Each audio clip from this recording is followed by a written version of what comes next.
do you see commonality in terms of what, like, it boils down to certain segments like freedom or choice or security, or is it completely unique to the person? There are themes, but there's a uniqueness about it all because everyone's situation and experience obviously shapes them.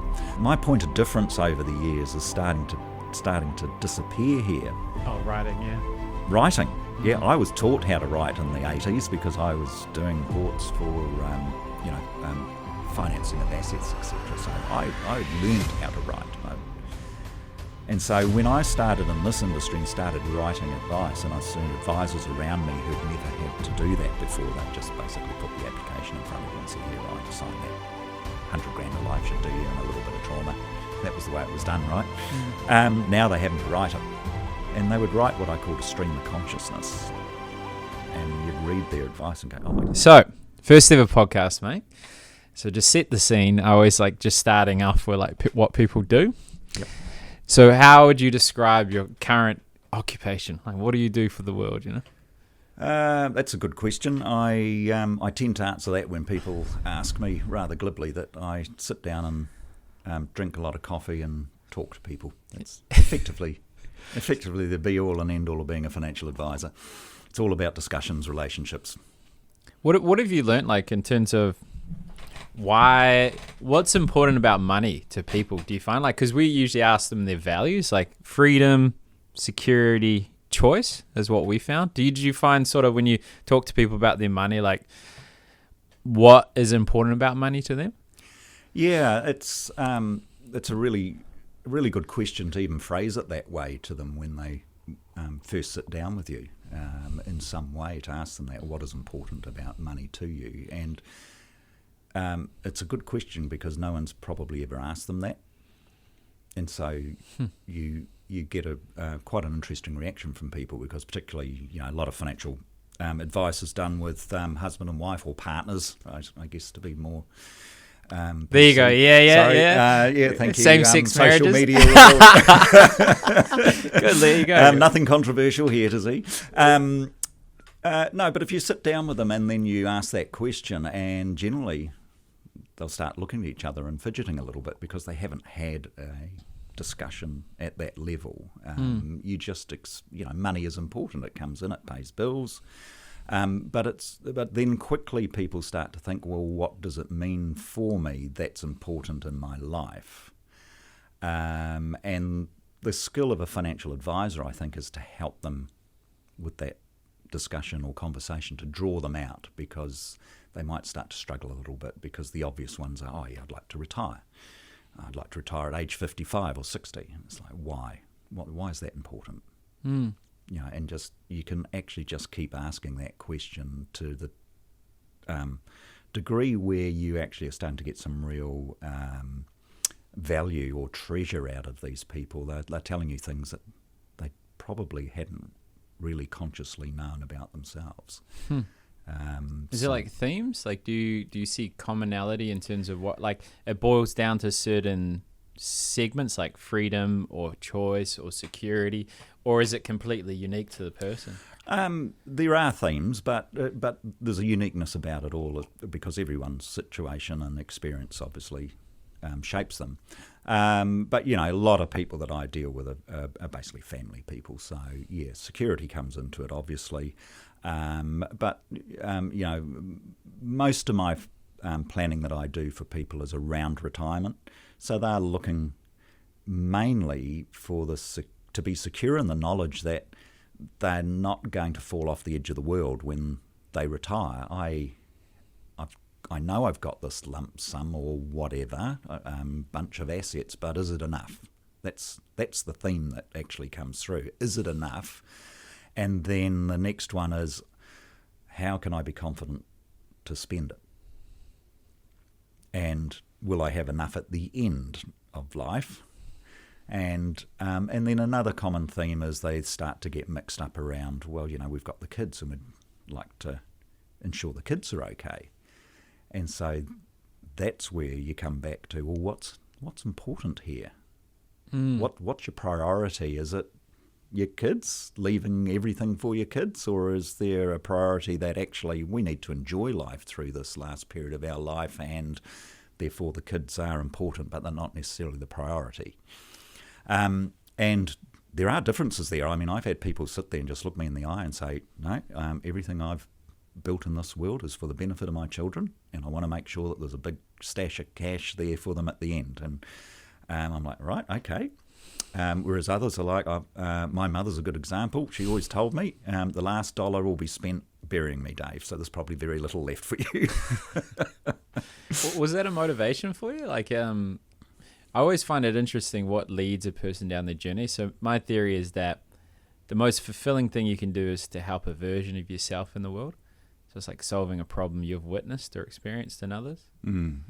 So what do you think pulled you to finance? It was people. I mean, I'd started in a people-facing role when I left school as a bank teller. Oh, yeah. What was it like back then? Just FYI, I'm just curious. I still think it was probably one of the best roles I've ever had in my life. Oh, okay. All you had to do was count money. So long as you could count to 10, you're okay, because there's only ever 10 folds in 10 bills in a fold, and 10 folds in a bundle. But the thing is that actually you'd just stand there all day. It's different than today. You didn't have to sell anything. You just had to make sure that people were serviced. And so they'd come in and stand in their queues, and they would be the local shopkeepers, the local RSA and the publican. Actually, we had the city council as well in those days, so they'd come in with payroll. All you did all day was talk to people and count money. And I enjoyed it because, you'd be talking about, it'd be amazing. You'd get to know these people over time. To start with, you might be just talking about the weather and the All Blacks and God knows what. But in time, it's like, oh, yeah, we're off to, wherever, or my son's done this and whatever. It was a real people job in those days. And what were the systems like? How did you count stuff? Did you have a ledger?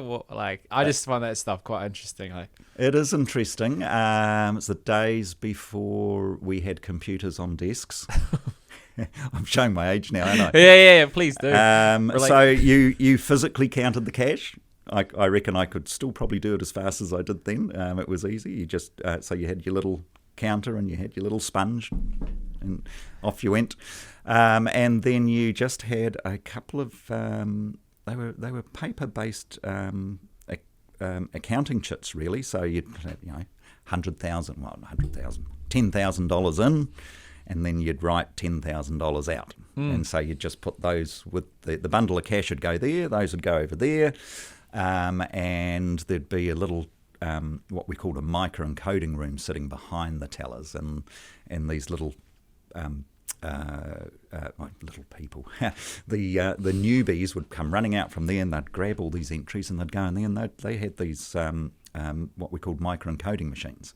And so the old bank checks and deposits that had the ink along the bottom, the encoded magnetic ink. Yeah. So you had basically a machine that was about yay big, and you would just actually type the numbers in there as the account numbers and the amount of dollar value that was there, and they would just go zipping through this machine, bundled up, sent off to data bank.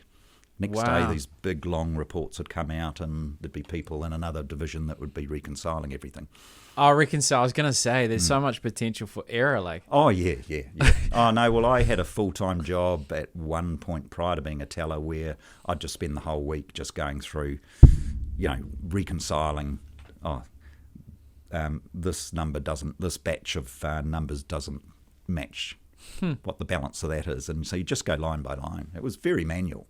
Yeah, geez. It was awesome. Oh, you loved it, yeah. Oh, I loved it, yeah. Okay. So, and when it matched and didn't match? I was 2.5 years working for the Bank of New Zealand. Oh, wow. At age 17, I left the bank. And I still look back and think that was probably one of the best jobs I ever had. Jeez. It was just so social, both internally with staff, because, I was out in a branch called the John Henry Centre in Henderson, which I don't think it exists anymore. But we had about 35, 40 staff there. And in those days, you used to have a lot of fun. And then, as I say, as a teller, you just used to sit there and just have conversations with people all day. And accept money and count it. Yeah. So then I go off through a corporate career, and by the time I get to 40, I'm like a bit sick of the corporate career. And I think, what did I actually enjoy most in my career? And I'm thinking, well, when I was a teller, I enjoyed people. After that, I became a lender in a finance company, and that was all about people and business. So I stepped back from my management career that I developed, saying I want to be someone who deals with people. Actually, financial advisor. In those days, actually, I started as a mortgage broker, to be honest. That was the obvious. Oh, yeah, mortgage broker. Come through a banking and insurance background. Debt peddler. That's what I've heard someone call Debt themselves. peddler. Ooh. Yeah. Well, I no longer am, because I found insurance and investment financial planning so much more enriching. And I don't want to put mortgage brokers down. They do a great job. It just, I found more value, that I personally was able to give more value through what I thought was the planning side of the business, rather than mortgage broking is kind of more transactional in my mind. So is general insurance. You're finding a deal, you're trying to put it together for people, make it work. Once you get into insurance, investment and whatnot, and what people term financial planning, you're having to find more about who that person is and what their dreams and desires are, and whether then you can connect to add value to help them on that pathway. Yeah, I think off air we're talking about the value of advice, and it's quite hard to articulate at times. It's like, there's been different studies about the return over the long term, not because, they're better investors, just because they keep you on the path and you tend to save more and you tend to travel more, those sort of things. And do you think if you weren't allowed to include financial advice in the service that you provide, what would you say that you provide for clients? So if you take the finance out of it, so like they might call you, oh, my mum's passed away, and what would you think that is? Well, if you take the advice out, then all you have left is basically product, I guess. So no, I mean in the sense of, so an example for me, client will call up, my partner's got dementia. I'm not sure what to do. I'm like, oh, this is what we planned for. You've got enough to cover the care, blah, blah. But what the real value there was, like, I'm in a horrible point in my life and I have no one else to call that understands my situation and is incentivized for my success. Do you think of the things outside, the side pieces of the value of an advisor? Because I think they're life coaches, but money's the excuse. Yeah, I think, I've heard you use that term life coach before. And I've heard people use it in the industry. There's an element of probably truth about that. It is very hard to put a tag on it, because I don't really like to call myself a coach, because a coach seems to me to be someone who will actually sit there and instruct you on something, the best way to do it, and then and then they'll work with you to help you improve your technique or whatever it is.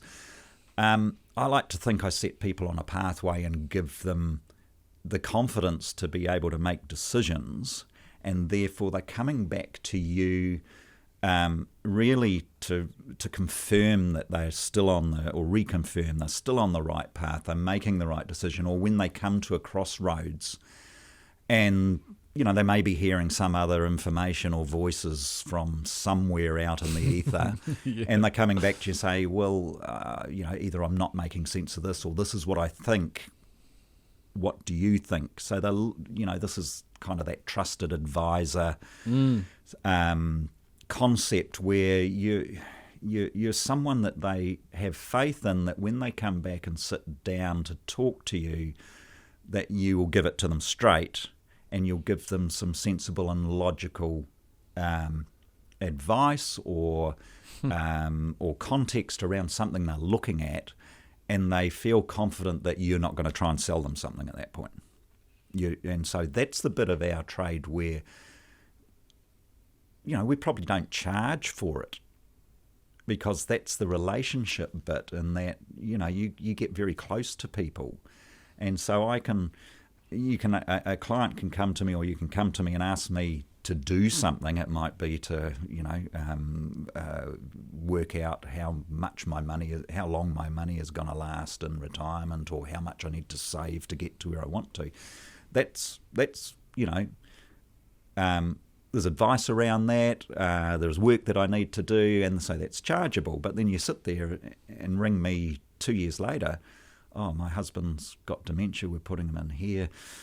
I'm a little bit lost at the moment. I'm looking. What should I be doing? How does what we've set up support that? They're coming back to you in good faith for some comfort and understanding of where they're at.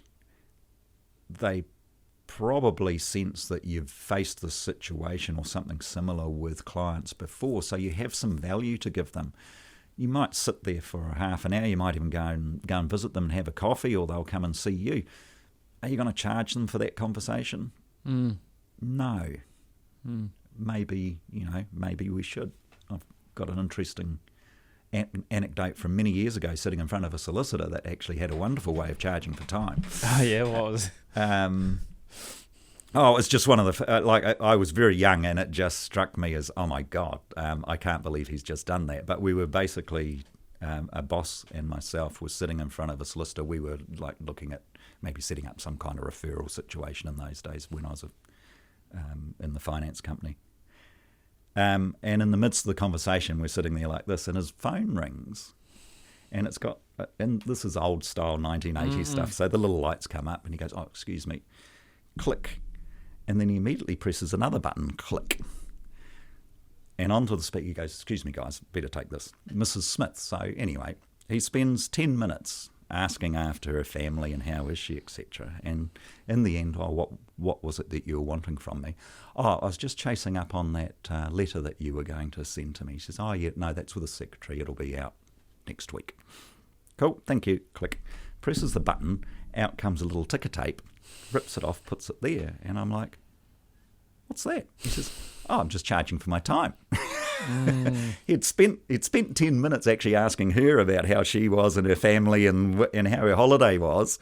She spent 30 seconds at the end asking him for what she wanted, and he charged her for the full 10 minutes, probably charged her for the full quarter of an hour. And I thought, wow, that's really cutthroat. Yeah. Now, I'm not saying all solicitors work like that, but I just remember at that time that really stuck with me, that actually this guy makes sure that every minute's paid for. Well, it's interesting. No one really wins in the charging for time, because you're limited by the amount of time in your day to service clients, and if you're charging proportionate, maybe you could charge $350 an hour a divorce lawyer, $1,000 an hour. But there's a cap, and then there's also a disincentive for the client to want support. I always look at it like behavior, like how you always kind of need an excuse to be helpful to clients. And I always wonder is how can you incentivize them wanting support? And one is you need to be proactive. And the other one is you don't want to punish them for getting advice, which would be the cost. Yep.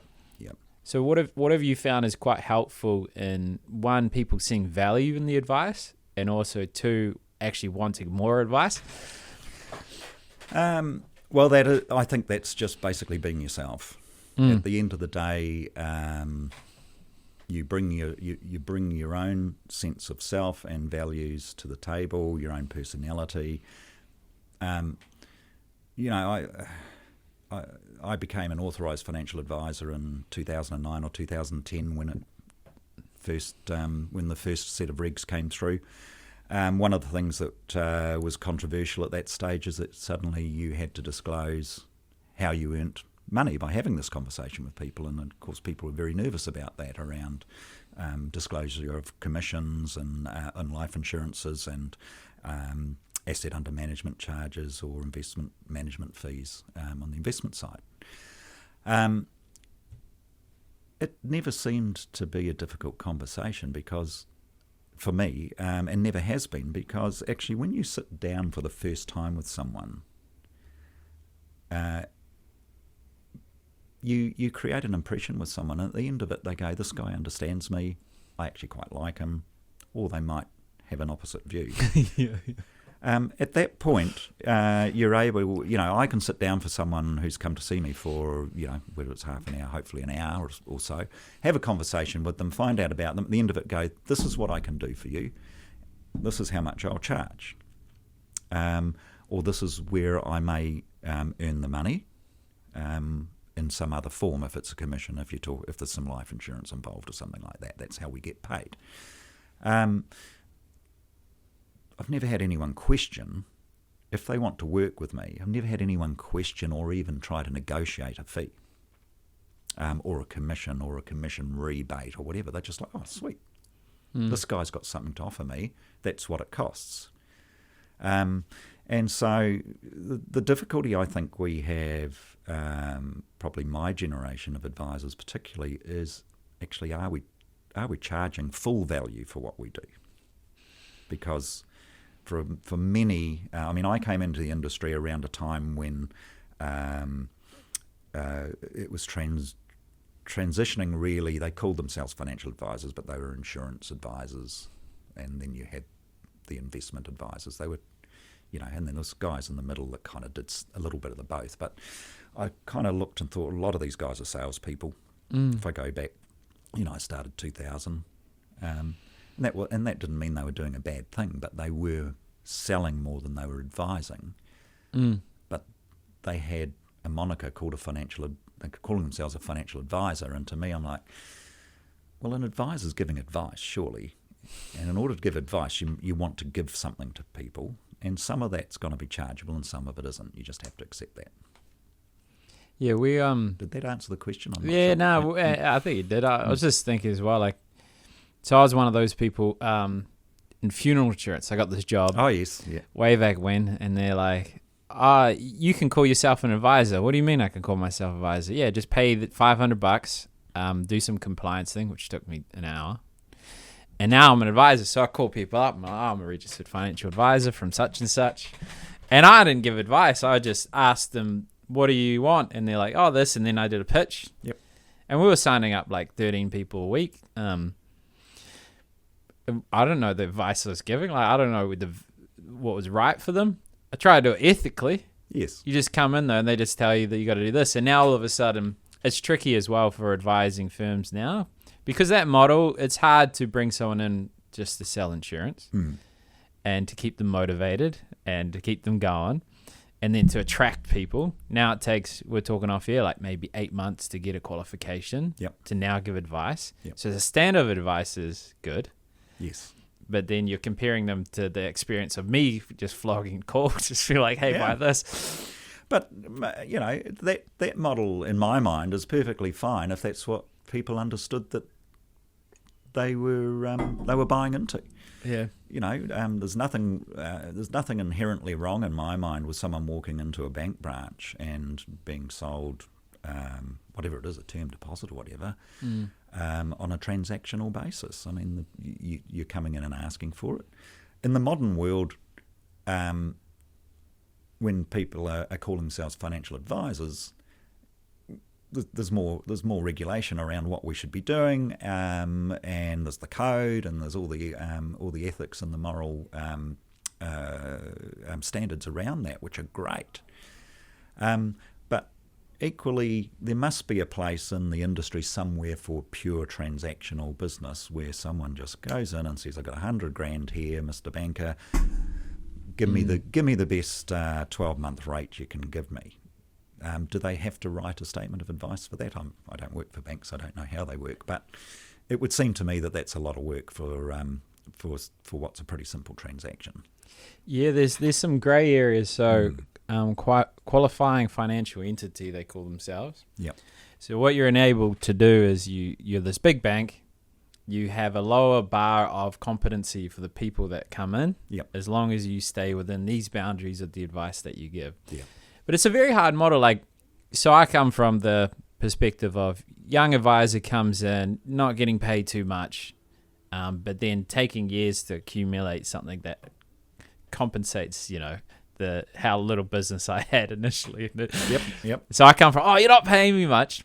And then the other side of the part of owning the business and being like, okay, this person's not profitable for years. How do I attract someone that takes 8 months to get qualified and might not even have the sales skills, might not be able to do well, might not even be profitable for 5 years for the business? I don't know. Yeah. So what's it like being a financial advising firm? Because people will be like, oh, you're charging too much. Or, like, oh, these advisors, this and that. Like, what's it actually like from the back end, getting business or attracting staff? And is it? Do you know of anyone that got over 10 staff members? You know what I mean? Like it's. Oh, look, in the distribution group that we used to be part of, there were some very, very large businesses. I've always worked in a small business. I started my business, Financial Health, in 2005. Myself and another advisor left a large business, set ourselves up, and there was only the two of us. My wife, I think, came on on board at one point and worked for us for 4 or 5 years. But we felt that we had a model where we could do everything ourselves, and with the help of technology, that would suffice. As time went on, we found that actually no, that you need people around you. So staff are important. Where do you find them from? Very difficult. When you're a small business, you, particularly an advisor, is probably only in the early years earning enough to basically put the food on the table at home. Maybe they're paying off some debt around their business if they've managed to acquire some client base from either a retiring advisor or somewhere. And there's all the office expenses. I can honestly say that it wasn't until probably about 12 years in that I felt that I was actually earning a substantive enough salary to make it, to have said the last 10 years have been worthwhile. It was subsistence living for the first 5 or 6 years, because what I earned went first into the business, and then what was left, that's what you took home. I was fortunate that I'd put myself in a fairly good financial position before starting that business, so that I had, enough equity in my life that I had a massive overdraft that would actually get me through those times when the cash flow just wasn't there. So there was basically just this big negative cash flow for, I can remember, 5 or 6 years for two of us setting up a business. I kind of look back and wonder how we survived. Yeah. I don't know how we survived. We just had enough equity to get through. But you continue because you can see you're doing good and you believe in what you're doing. And if you have that belief, there's also, I think, an underlying confidence and whatnot that at some point it will pay. And you can see people in the industry around you that are doing very well. They generally they generally fall into two categories. They've been there long enough where they've built up that business around them, and so they've. I guess my path, it's the long path. It's a slow burn to the riches, for want a bit of a word. Sometimes you see these young dynamic people come in that are just super salespeople. I don't know whether it's the right word, but they just, like, you look at the volumes that they're able to go through and you think, how the hell are they doing it? One, where are they finding this business? And two, how are they doing it so quickly? What's the trick? And of course, in the back of your mind is, are they actually doing it well enough? Are they actually truly building a trusted advisor relationship with everyone? I mean, you go and talk to any of their clients, and none of their clients would say they had a bad experience. But is it the best experience that they could have had if the model had been different? And I'm not saying that model's wrong. I'm just saying it's actually, there's just different ways that people have made success in this.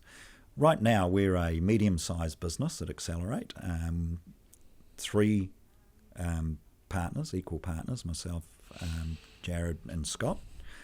We pretty much, under the new regulations, have formed a area of specialty each. So Scott runs our general insurance brokerage. Jared heads our life insurance and does a little bit of KiwiSaver on in the business on the side, on the back of that. I look after our kind of an investment business, KiwiSaver, and still do do quite a bit of life insurance. But we're kind of like, I'm at a stage in my life in my 60s where I'm more a farmer than a hunter, gatherer. So, you work about 10 years either side of your age in this, in terms of your client base in this industry, it seems. So my client base is growing old with me. Yeah. And so that was like, I merged my business with Scott and Jared, 3-4 years ago now, when my previous business partner, who was older than I did, he sold and moved on my own for a couple of years. Approaching 60 as a sole advisor wasn't a pretty picture, really, because you only know what you know, so you don't know what you don't know. And young people or younger people have a lot to offer. You have a lot to offer them. So, yeah, a merger of interests was actually probably one of the best things I did in my business at that point. Yeah, it's a model that needs a shake up in a way. Like either being able to make more to soak up the potential of taking on the risk of staff, or fixing the acquisition. Yeah, I think the acquisition is the biggest challenge. But then it also turns into an incredible lifestyle business. Like I struggle to call it a business for some advisors, the solo advisors, because it's a job, they're tied into it. It relies solely on them. Yes. But then the requirements of the clients, the frequency of their communication isn't that much. It's like, especially investments, like, don't touch it for 7 years. We'll make sure the fund manager's appropriate, and we'll communicate with you because it's going to go up and down. So we need to make sure you stay on the course. But there's not really much interaction. So have you ever thought about best practice in terms of running a financial advisory firm, or a way to shake up the model, or what have you been thinking about it over the years? Well, I guess not in revolutionary terms.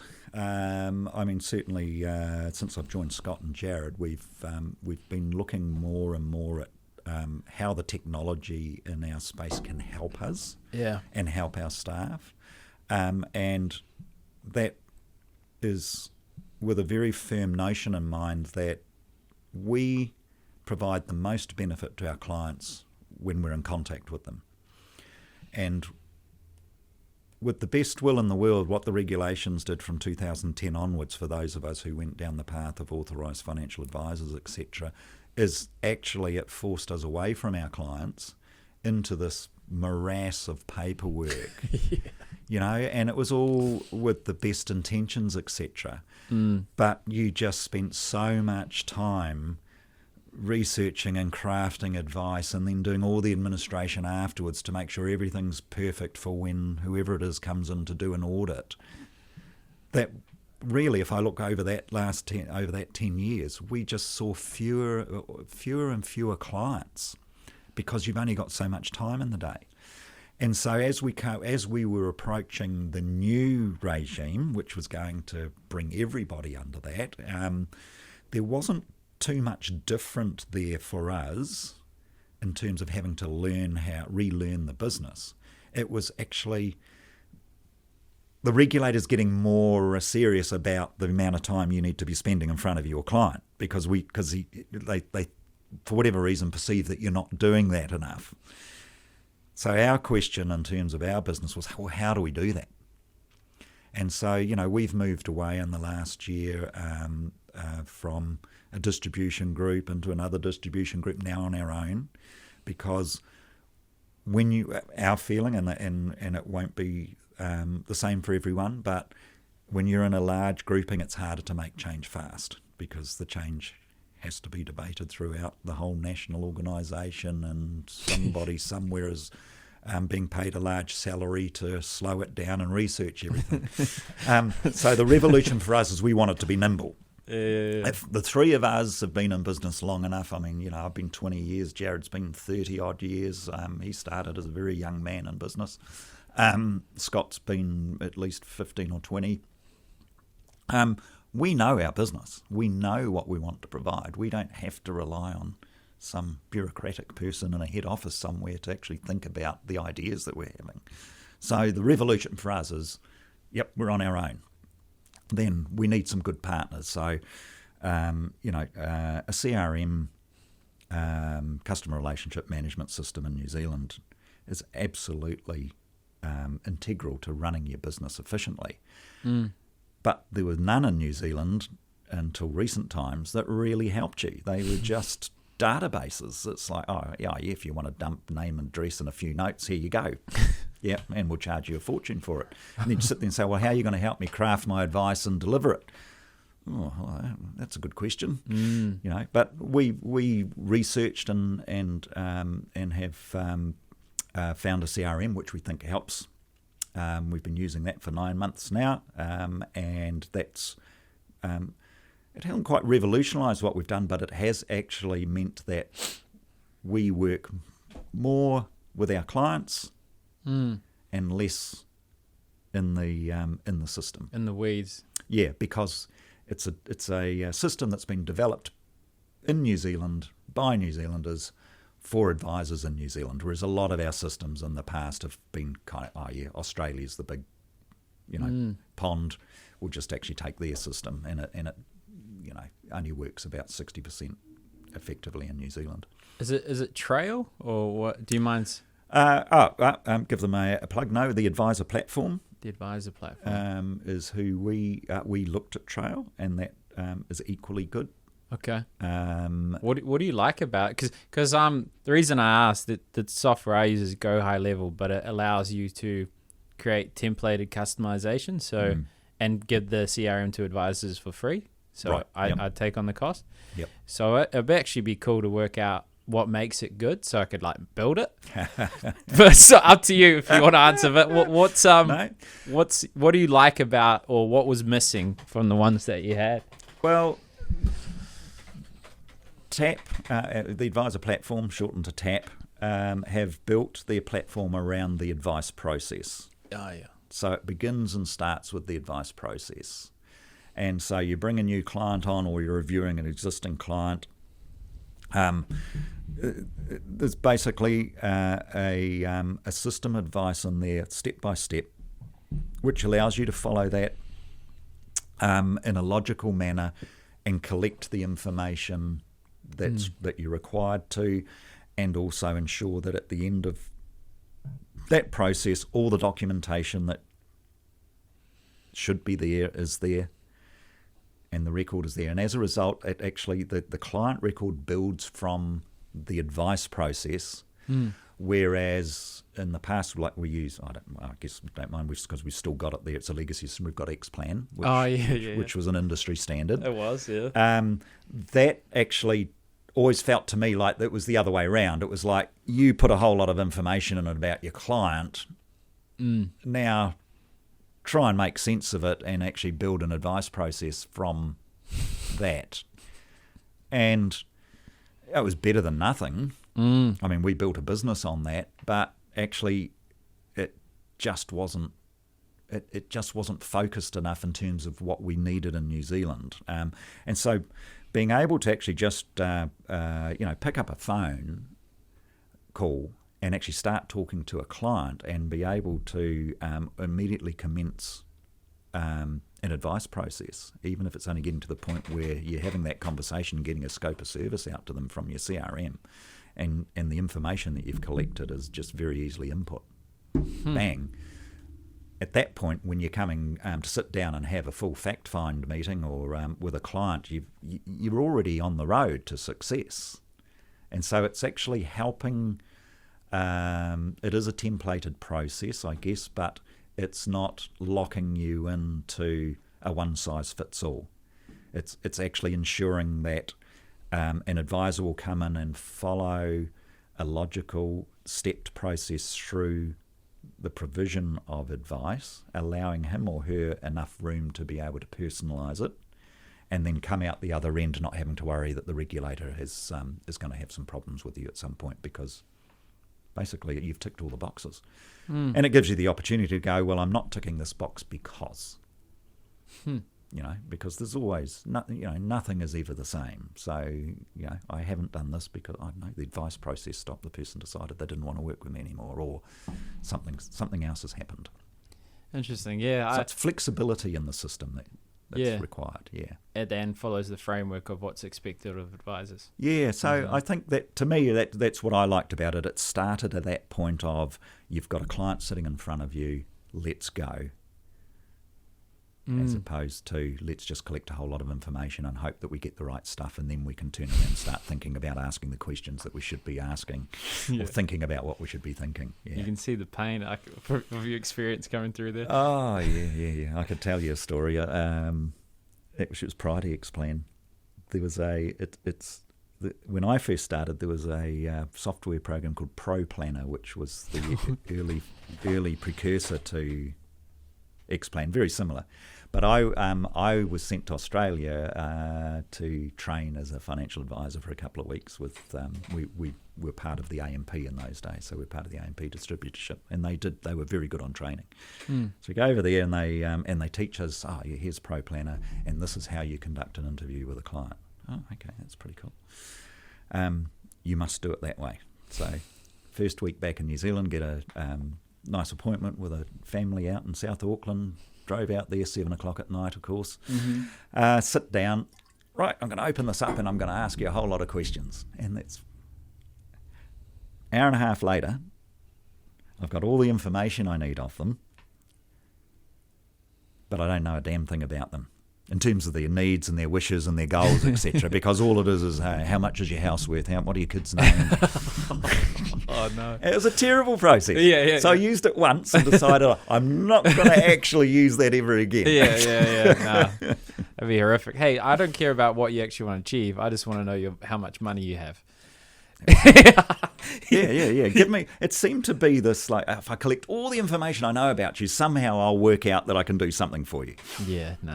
So I'll tell you what you want. It's coming at it from the wrong sort of focus, but that was because it was driven by regulation in Australia that said you must have all this. Their regulations just nuts next to ours. Yeah.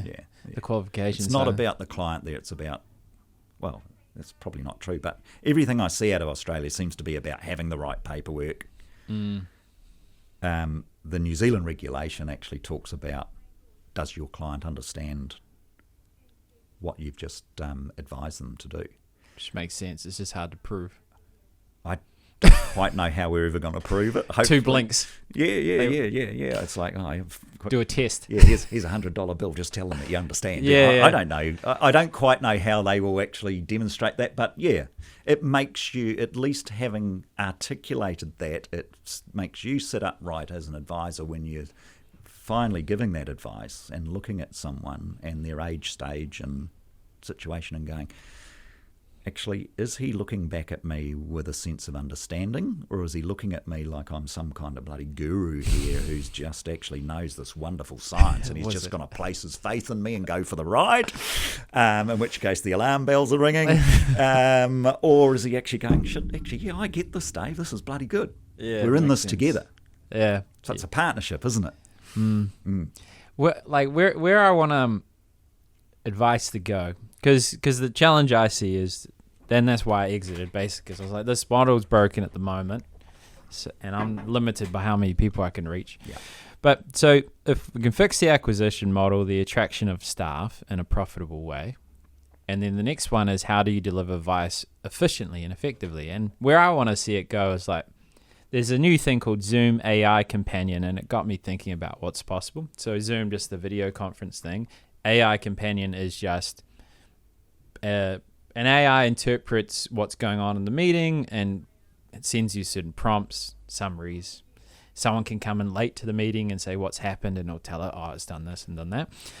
Where I could see that going is, like, you're doing a consultation on Zoom, and you have benchmarks training processes. So you teach the AI, hey, you need to ask these questions.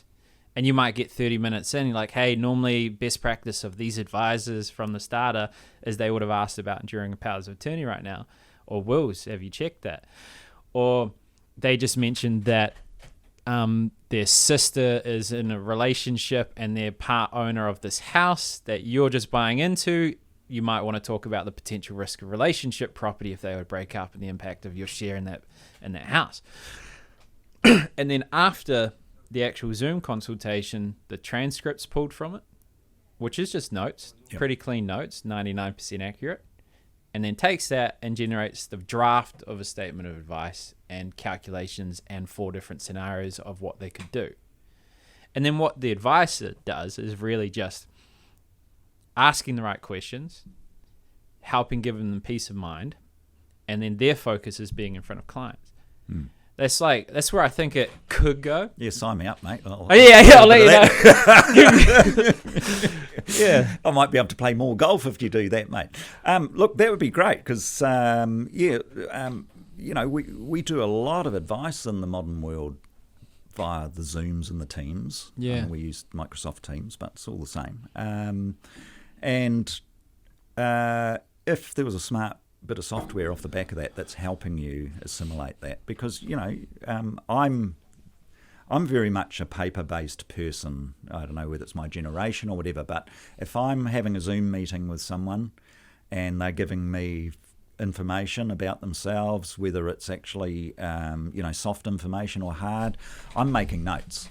Yeah. Now, at the end of that conversation, whether it's a half hour, an hour, or an hour and a half, I've actually then got to go back and look at those scribbled notes and go, God, Dave, you never were good at handwriting. You'd make a good doctor because I can't understand some of that, and then I've got to put it all somewhere. I've got to enter it somewhere. So if you're telling me that there's a piece of AI that would eventually help do that, it's not replacing the advice piece. It's enhancing it by just saving the time to go, yep, this is what you've agreed with the client, or this is the kind of solution that you're inferring.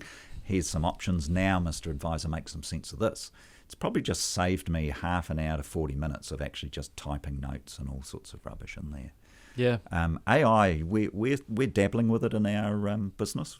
I'd love to have Zoom. What was it called? Zoom Assist? Zoom AI Companion, if you want to look it up. Yeah, well, we've just had the Microsoft, the Bing pop up.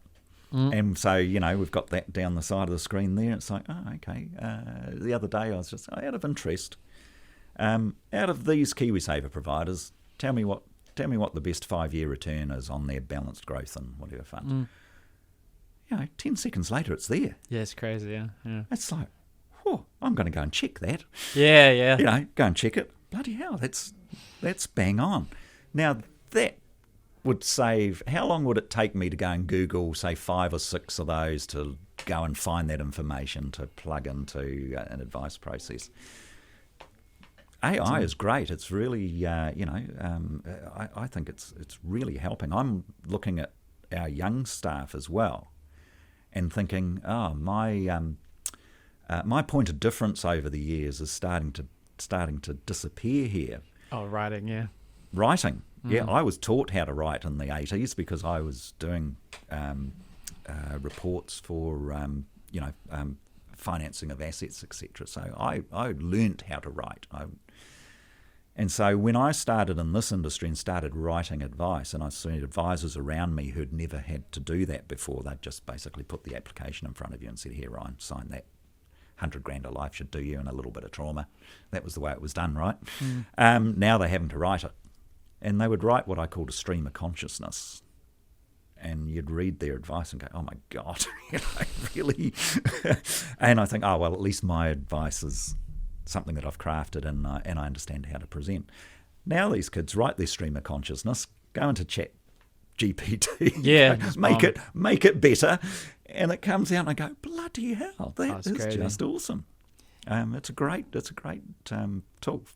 One weekend I just we've done 50 minutes, by the way. We're almost done, and we've talked about nothing. I know, we've talked a lot of good stuff. Yeah, I one weekend I just sat down and just talked to a camera and I wrote a book from ChatGPT, just interpreting my transcript and improving its punctuation, it wasn't that great in the end, but like you think about what's possible. I published it too just to see. But I think that's what might attract young people to the industry is like if the majority of their job is just spent in front of people like you were as a bank teller and solving their problems and then being supported in the infrastructure and it being remote. So, hey, we're going to Thailand this week. Oh, you've got a client meeting at 2 p.m. Just make sure you're there. Blah, blah, blah. And then you go off, do your thing. Yep. And then also, I think there might be an education component. Like if, say, for example, you were making content on social media that you don't use, but you were educating them on the lives that you're changing and the impact of your life and what you're able to do. And I think now, and combine that with an acquisition and solving that problem. Because there's only, a few hundred advisors that provide financial planning in New Zealand, in my opinion. I don't know, maybe it's more or less. And there's 4 million or whatever we're up to now. Yeah. People need it. They can't get it. Where's Dave? He must charge millions of dollars. And no, I was unprofitable for 12 years. Like, yeah, I need to charge more. Come and spend money.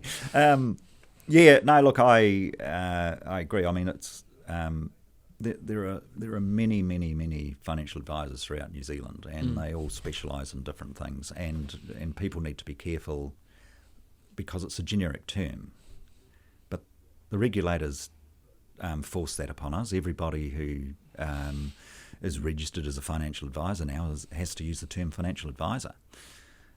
So that's not going to help. So people need to look beyond that at what who they're dealing with and their expertise, etc. And there are many good people in there that might not have anything other than a lifetime of experience to be able to actually impart, and there's nothing wrong with that. But how do you actually, as a consumer, understand that when next on the list might be someone who's got a raft of certificates from the best universities in the world? Does that make him or her better than this person? You have to go and meet them at that point, and actually, it's a relationship business. It's a people business. Don't get into it unless you like people and unless you really want to make a difference in people's lives. I've met very, very few advisors in the, 23 years, coming up 24 years that I've been doing this job, that don't want to make a difference in people's lives. Yeah. Now, they all bring different levels of expertise, and so the key for the advisor is knowing at what point do I say to this client, no, I'm not the person to help you.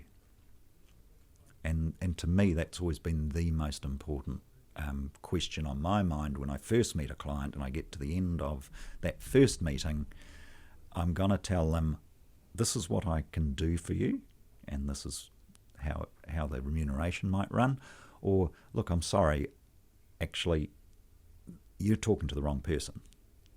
I might be able to introduce you to someone who can help you, who might be, they might be looking for more advice around property-specific advice, for instance, or they might be looking for a share broker. They might be looking for a estate manager. It's not me. This is what I do. This is how I can help you. Maybe there's some components of what we've discussed I can do, but the rest of it I'm going to actually refer on mortgage broker or whatever. I've seen a number of advisors who try to do everything, and that's where they get themselves in trouble. You have to know your limits.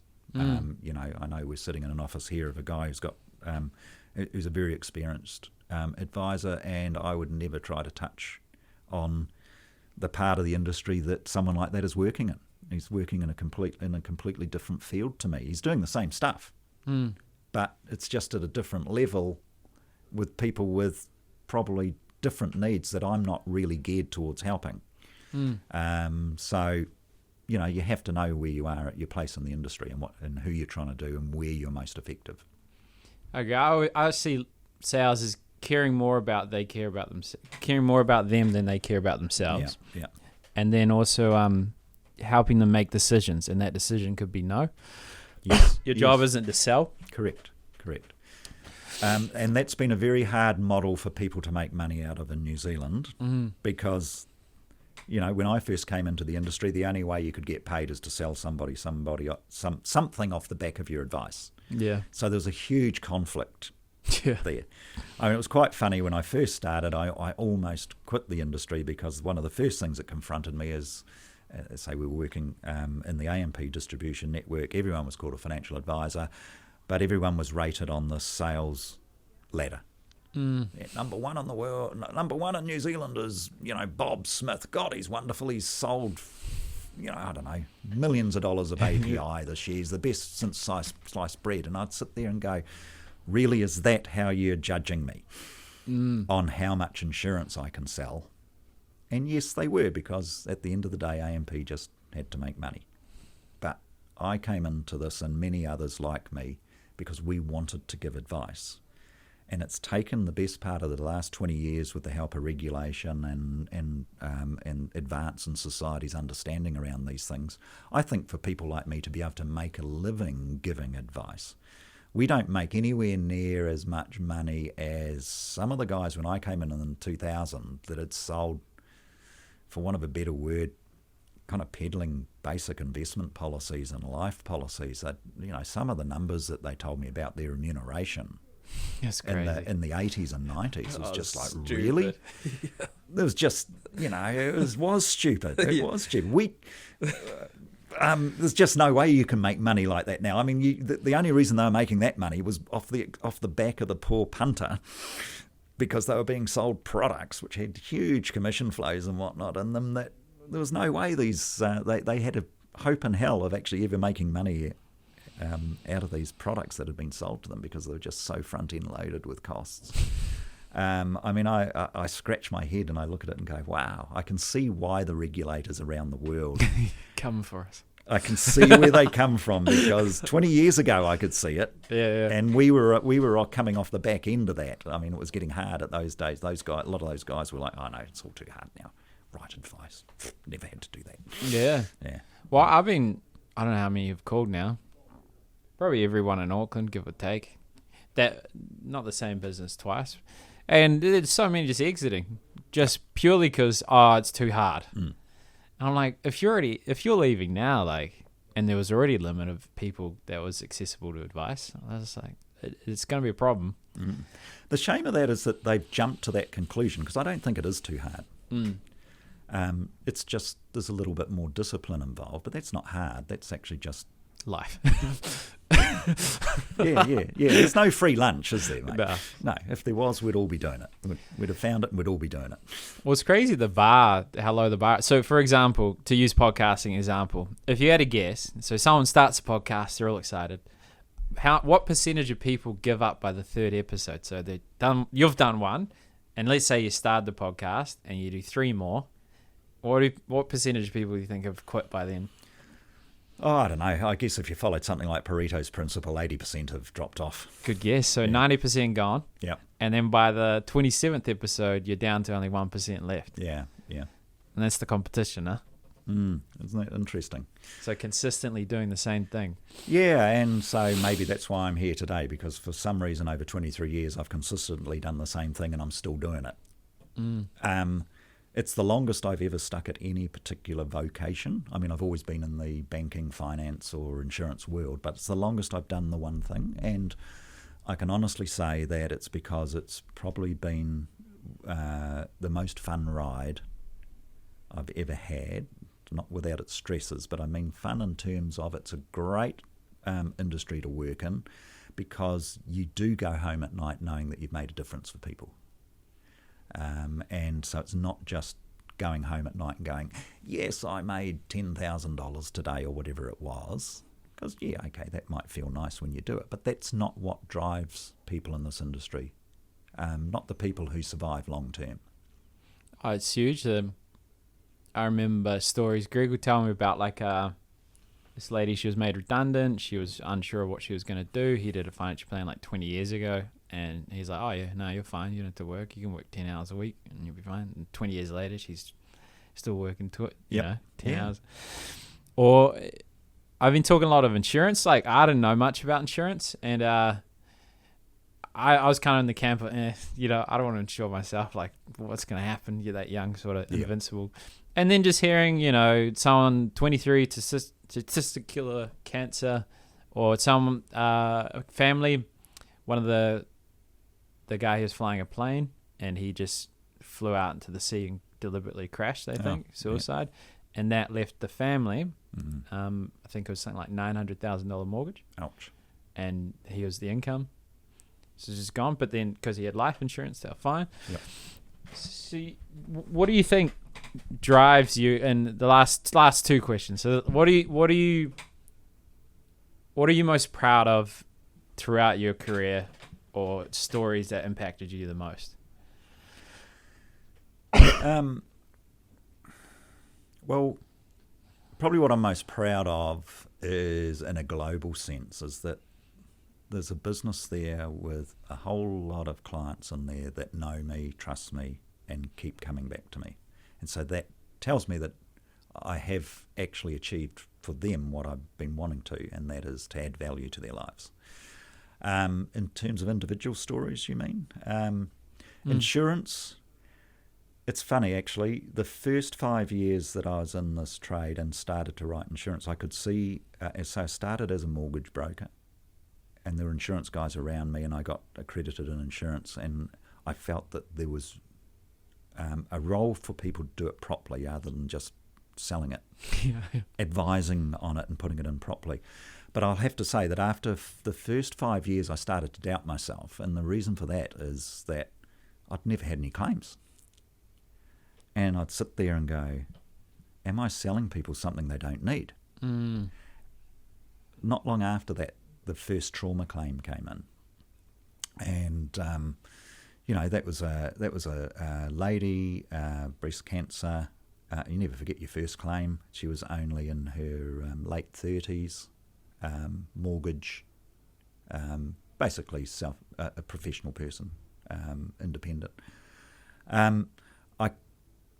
The amount of relief that she expressed when I walked into her home that night, to tell her that this amount of money was going to come from her trauma product, and that should she not be able to work for a period of time, that this amount of money was going to come in monthly from the insurance plan that we'd put in place sort of 4 years earlier, which was costing her an arm and a leg in terms of her budget, because she wanted to be safe, and so she believed in insurance.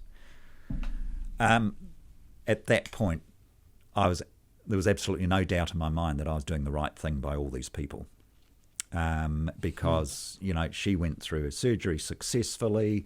I think something like 150,000 fell into a bank account, which she didn't have to use, thankfully, because she didn't have any of the problems with the non-Pharmac funded drugs. She was responding to the funded drugs. And the income protection was there, which helped her for about 6 months because she was having a bad reaction to the chemo, so she couldn't work because of it. Sold. After that, I'm like, everybody needs trauma insurance. Yeah. And so I think that's the key. I mean, I've had so many claims I've forgotten them. But, in terms of a more recent case on the other side, financial planning or etc., I've had a lady and her husband referred to me who were more my age, and he had just been diagnosed with terminal cancer. She was, he had basically run the finances, which is not completely atypical, untypical, I should say. Yeah. And so she was feeling extremely anxious and nervous about what happens when he's gone. Have I got enough? Am I going to be okay? How does this work? Who am I going to be able to trust? And he is reassuring her, saying, look, you're okay, you're fine. She needed reassurance from somebody that and also she was looking for someone who might be able to help her. And over a period of 18 months, I worked with them and wrote a financial plan for them to start with, wrote an addendum to that 12 months later when some things changed in their life. He finally passed away only 3 months ago, and she came to see me. And, she is now a lady who absolutely knows financially what the next 10, 20 years look like in her life because of the work that we did together over that 18-month period. Now, I charged them a fee for that. It probably wasn't enough with the time that I ended up spending, but I tell you what, I didn't care when, the reward for me was when she came in, she actually brought her husband in to say goodbye to me before he died, because at the end there they knew it was coming. That's the level of trust you end up building with people if you do your job properly. Yeah. Now, she'll be a client probably for the rest of the time I'm in this business, and my business will probably support her beyond my time. But yeah, they're long-run relationships, but they're built on that, that first meeting and that level of trust, and how you can demonstrate that you care about them. Now, she'll ring me, and the person who referred her to me is in a very similar situation. A lady rings me about things which she probably shouldn't really. Yeah. But, I'm just someone now that she knows that, if I ring and ask Dave this, he'd give me an answer. I think it's just, I think that's what I'm proudest of most, is that people will pick up the phone and go, Dave, what do you think of this? I was going to ask you about finance, but I think that's a beautiful way to end, mate. It probably is, mate. So thanks for coming on. Oh, it's been a pleasure. I can't believe an hour's gone already. You did well. Wow. Cheers, mate. Nice to meet you. You too.